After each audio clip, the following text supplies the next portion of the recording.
की दुकान। लक्ष्मी जी की दो बहुएं थी, सुमन और राधिका, और दो बेटे, अजय और सुशील।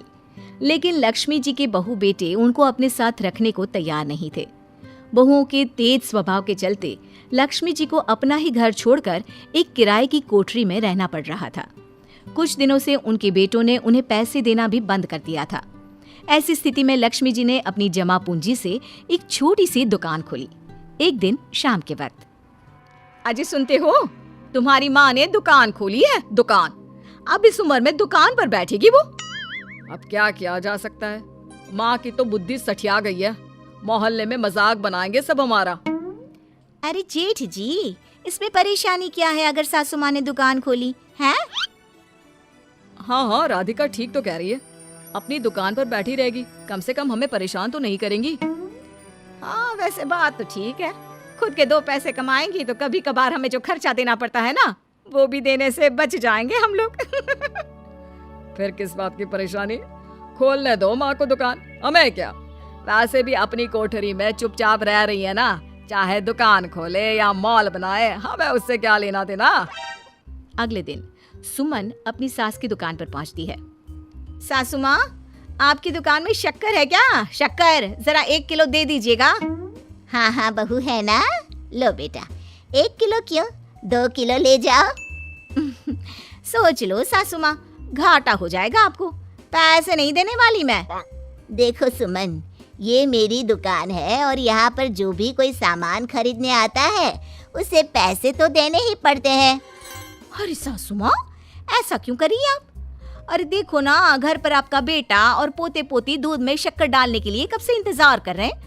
जरा उनके बारे में तो सोचिए। अरे ऐसी बात है क्या? अब मुझे नहीं पता था। बहू एक काम करो, वैसे भी पहली बार आई हो ना, ये शक्कर तुम ऐसे ही ले जाओ, पैसे देने की जरूरत नहीं है। अगले दिन राधिका भी अपनी सास की दुकान पर पहुंचती है। प्रणाम सासू माँ, कैसी चल रही है आपकी दुकान? बस बेटा, जैसे तैसे करके काम चला रही हूँ। तुम बताओ, घर में सब राजी खुशी है ना? हाँ हाँ मम्मी जी, सब कुछ ठीक ठाक है। बताओ राधिका बहू, कैसे आना हुआ? कुछ काम था क्या? वो ना मम्मी जी, मुझे जरा 5 किलो आटा चाहिए था। मेरे पैर में ना बहुत दर्द है, इसलिए बाजार तक जाने में ना तकलीफ हो रही थी। घर पर बच्चे भूखे बैठे हैं, सोचा आपसे ही ले लेती हूँ। हाँ हाँ, क्यों नहीं बेटा, ये लो 5 किलो आटा ले जाओ। हाँ, लेकिन मम्मी जी, आपने जिठानी जी को शक्कर फ्री में दी थी, तो मुझसे भी पैसे तो नहीं लेंगी ना? हाँ, अच्छा ठीक है बेटा, कोई बात नहीं, तुम ऐसे ही ले जाओ, बच्चों से क्या पैसे लेना। कुछ दिनों के बाद लक्ष्मी का बेटा अजय दुकान पर पहुंचता है। कैसी हो माँ, दुकान तो अच्छी चल रही है ना तुम्हारी? सब मोहल्ले वाले तारीफ करते रहते हैं। अब क्या करूं बेटा, तुमने तो मुझे सहारा दिया नहीं, गरीब माँ को घर से बाहर निकाल दिया। कुछ तो करना पड़ेगा ना अपना पेट पालने के लिए। वो माँ ना बहुओं की बहुत चिक चिक रहती थी। अब देखो कितनी अच्छी जिंदगी है तुम्हारी, खुद कमाती हो, खुद खर्च करती हो। इससे अच्छी भला कोई जिंदगी हो सकती है क्या? हाँ बेटा, दिल को बहलाने के लिए तुम्हारी ये बात भी सही है, लेकिन कोई बात नहीं बेटा, मैं खुश हूँ। अच्छा माँ, मैं क्या कह रहा था, जरा 500 उधार तो दे देना। कमाल की बात है बेटा, तुम मुझसे पैसे उधार मांग रहे हो। तुम्हारे पास पैसों की क्या कमी है? अरे माँ, इस महीने की तनख्वाह नहीं आई और आप तो अपनी बहू को जानती है ना, उसे शॉपिंग करनी है। जल्दी वापस लौटा दूंगा माँ।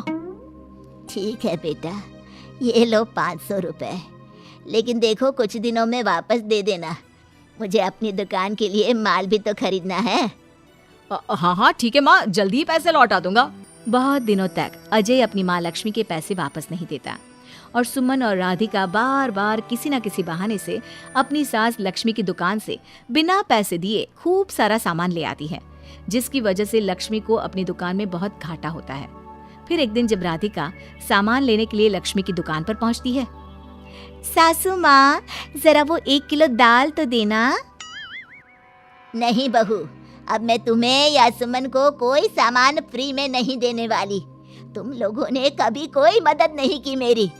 उल्टा मेरी दुकान से फ्री का सामान ले जाकर मुझे मुश्किल में डाल दिया है। लेकिन मम्मी जी, हम तो आपके बच्चे हैं ना। अगर इतना ही मेरे बच्चे हो तो फिर मुझे घर से बाहर क्यों निकाल दिया? देख बहू, अब मैं तुम्हें 1 रुपए का सामान भी फ्री में नहीं दूंगी। और जाकर सुमन को भी कह देना, आए दिन तुम्हारा पति मुझसे उधार ले जाता है और वापस भी नहीं लौट आता। राधिका गुस्से में घर वापस आती है। घर आने के बाद, क्या हुआ राधिका, बहुत गुस्से में लग रही हो तुम? सासू माँ की दुकान पर गई थी ना? सासू माँ का तो कुछ करना पड़ेगा। जब से ये दुकान खोलकर बैठी है, अक्कड़ तो देखो उनकी। अरे लेकिन हुआ क्या है? होना क्या है, दाल लेने गई थी, मुझे 4 बातें सुनाकर उल्टा भेज दिया, कुछ दिया भी नहीं। ये तो सासू माँ ने ठीक नहीं किया। देखो मेरे पास ना एक बहुत अच्छा प्लान है। कैसा प्लान भाभी? हम अपनी सासू माँ की दुकान में किसी चोर से कहकर चोरी करवा देते हैं और सारा सामान अपने घर मंगवा लेंगे। उसके बाद हमारे पास फ्री में सामान भी आ जाएगा और सासू माँ की अकल भी ठिकाने आ जाएगी। ठीक है भाभी, मैं आपका पूरा साथ दूंगी। अब जल्दी से ये काम करवा दीजिए। और 2 दिनों के बाद सुमन और राधिका एक चोर से मिलकर लक्ष्मी की दुकान में चोरी करवा देते हैं। हे भगवान, ये क्या हो गया? इस उम्र में जैसे तैसे अपना गुजारा कर रही थी, लेकिन चोर मेरा सारा सामान लेकर चले गए। अबे क्या होगा? तभी वहां पर राधिका और सुमन पहुंच जाती है। क्या हुआ सासू माँ, बहुत दुखी लग रही हैं आप? अरे क्या बताऊं, मेरी दुकान का सारा माल चोरी हो गया। अब अगर आप अपने ही बहू बेटी को सामान नहीं देंगी तो ऐसा तो होगा ना सासू माँ। अब राधिका की बात सुनकर लक्ष्मी को यकीन हो जाता है कि इस चोरी के पीछे कहीं ना कहीं उसकी दोनों बहुओं का ही हाथ है। लक्ष्मी एक प्लान बनाती है। पैसे उधार लेकर अपनी दुकान में फिर से खूब सारा सामान ले आती है। अरे भाभी, देखा आपने, सासू माँ की दुकान तो फिर से सामान से भर गई है। हाँ वही तो, मैं तो सोच रही थी कि एक बार में उनकी अकल ठिकाने आ जाएगी, पर लगता है फिर से कुछ करना पड़ेगा। लेकिन अब हम क्या कर सकते हैं? अरे वही जो हमने पहले किया था। इसका मतलब फिर से चोरी करवाएंगे? हाँ, उसके बिना हमारा काम कैसे चलेगा? और इस बार चोरी करने हम दोनों चलेंगे, कुछ नहीं छोड़ेंगे उनकी दुकान में।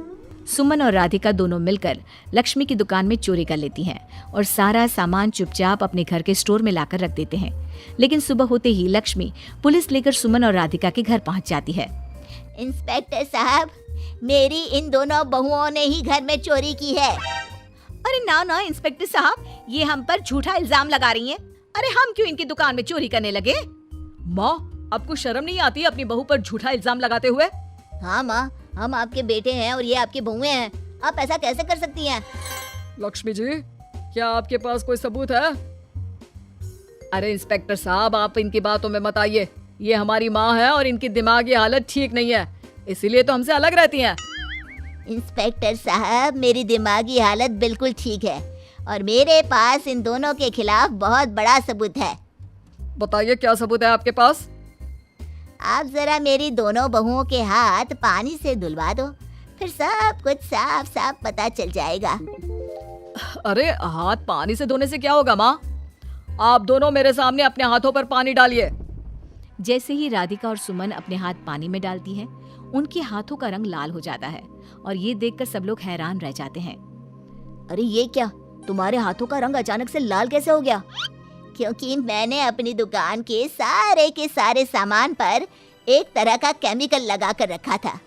मुझे पता था जो भी चोरी करने आएगा वो सामान को अपने हाथों से उठाएगा और उसके हाथों पर रंग लग जाएगा। अरे माँ, आप तो बहुत चालाक निकली। इसे चालाक नहीं बेटा, बुद्धिमान कहते हैं। और जिसके तुम्हारे जैसे बहू बेटे हो, उसे थोड़ा बहुत तो अपनी अकल से काम लेना ही पड़ता है ना। शर्म नहीं आती आप लोगों को अपनी ही माँ को परेशान करते हुए? हमें माफ कर दीजिए सासू माँ, हम आइंदा ऐसी गलती कभी नहीं करेंगे। और हाँ, आपको अपने साथ रखेंगे, आपकी सेवा करेंगे और पूरी इज्जत भी देंगे। हमें माफ कर दीजिए।